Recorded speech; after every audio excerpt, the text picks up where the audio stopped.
Alright, people. I got a Bobcat here. It's a 453 model. I'm not quite sure what the year is, but I was running this day before yesterday, and I got stuck right here off this milk crate and something else. I got stuck, and the Bobcat was kind of leaning forward, right? So these little fluids leaked out. The little fluids right here. I bagged it up. Well, no. The next day I couldn't get it to move. So the next day I ended up getting it to start. And as soon as I bagged it up here, it boggled out. When it boggled out, I figured I may need to change the battery or whatever. I did the battery. I did the fluid, the hydraulic fluid on this side here. Got the hydraulic fluid.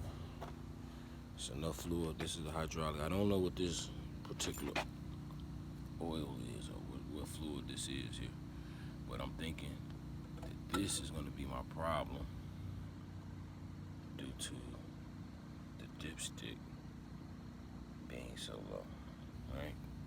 But I don't know anything about a diesel, so I need some help from somewhere, because this is what I'm getting.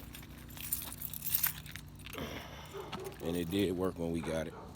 So it's not, I don't think it's broken. I really don't think it's broken.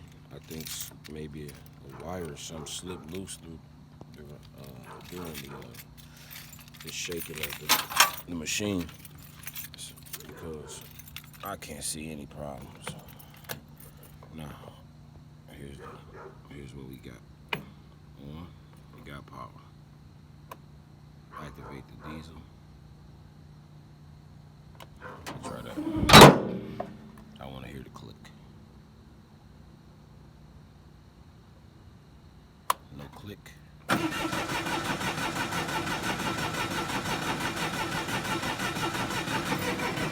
Nope. No click, no smoke. Activate.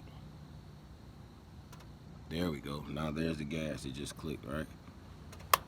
Let's see.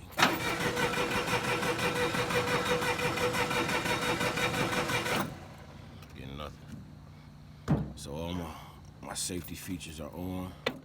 I got good power according to the machine.